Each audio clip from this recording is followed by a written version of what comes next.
Bismillah. Saya telah meneliti tabiat-tabiat manusia, dan ternyata tidak saya temukan suatu perangai dari sekian banyak perangai yang lebih mendekati pada kehinaan, tercela dan lebih dekat pada kematian dalam kehidupan, daripada sifat licik. Sifat licik itu tidaklah bercokol pada jiwa suatu umat, kecuali membuat mereka hina dina, menjadikan mereka tercela, mundur, dan hancur, lalu mati. Di saat umat diserang mendadak oleh lawan, lalu mereka merasa ketakutan untuk menangkal serangan-serangan lawan.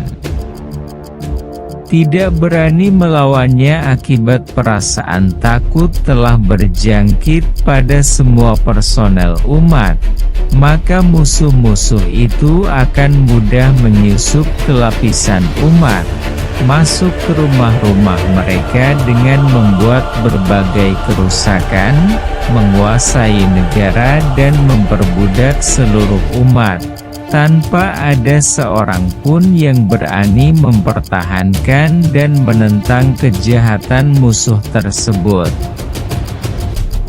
Jika keadaan terus berlangsung seperti ini, maka negara ini akan dikuasai oleh sekelompok orang jahat. Mereka dengan leluasa melancarkan pengerusakan sawah ladang, hutan dan lautan, serta melakukan pembunuhan terhadap anak bangsa. Mereka memperlakukan umat sebagai binatang yang tidak dapat berbicara.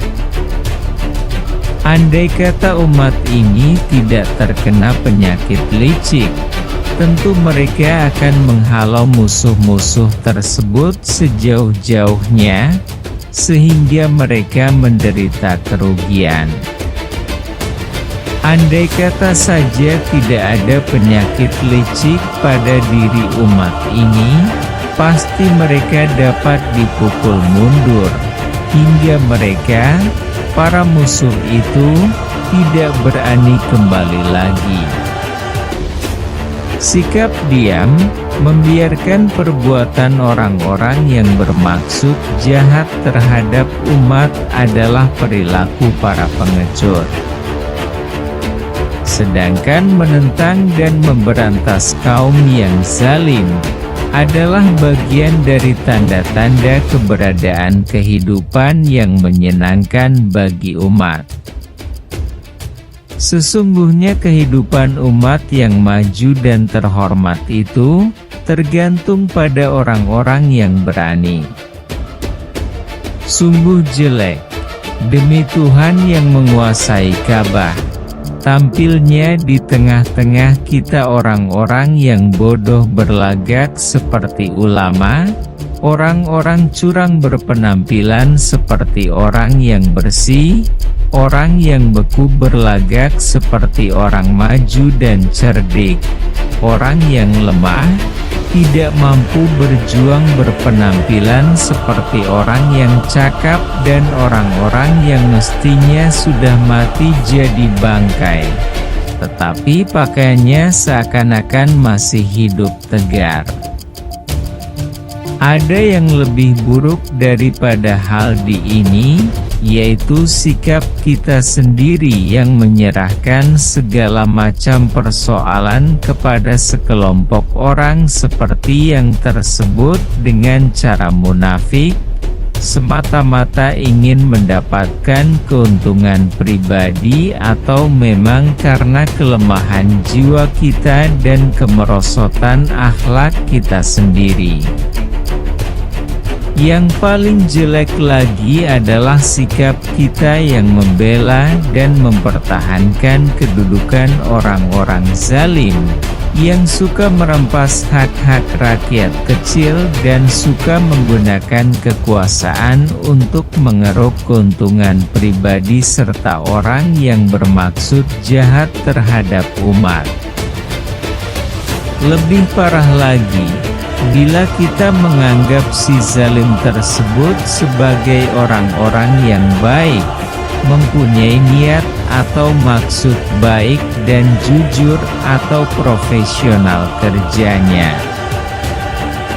Sesungguhnya sikap atau perangai seperti itu, yang sumbernya adalah licik, pengecut dan penakut, merupakan tindakan penipuan dan penghancuran terhadap umat. Sebab, perbuatan yang demikian itu berarti menyerahkan umat kepada orang yang merusak kehidupan mereka, menghancurkan sendi-sendi kehidupan sosial mereka dan merusak sendi-sendi norma atau akhlaknya.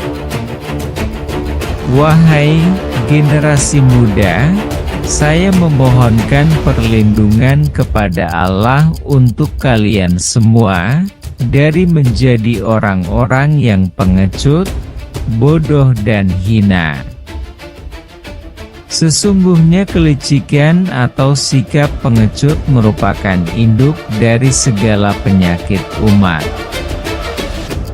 Biasakanlah diri kalian semua dengan berani, pasti kalian semua menjadi orang yang bisa menjaga atau mempertahankan harga diri, jujur dalam berbicara dan berhasil dalam berjuang. Sesungguhnya licik atau sikap pengecut benar-benar membahayakan umat, bahkan dapat menjadikannya hina dina. Sebab, mereka hidup di bawah kekuasaan orang-orang zalim, diperlakukan sewenang-wenang oleh orang-orang bodoh dan diperdayakan oleh orang-orang yang lacur. Apabila keadaan umat tetap seperti itu, maka hancurlah masa depan mereka. Janganlah kalian semua takut dicela dalam usaha kalian menegakkan kebenaran dan janganlah kalian jerah oleh kekuasaan orang-orang yang zalim. Sebab sesungguhnya dalam ketakutan itu terdapat kehancuran. Sedangkan dalam keberanianlah terletak kehidupan yang menjanjikan. Kalian semua kelak bakal menjadi bapak. Oleh karena itu, jadilah kalian semua sebagai teladan yang baik untuk anak-anak kalian semua. Jika kalian bisa seperti itu, maka umat ini akan hidup seperti layaknya kehidupan orang-orang yang bahagia.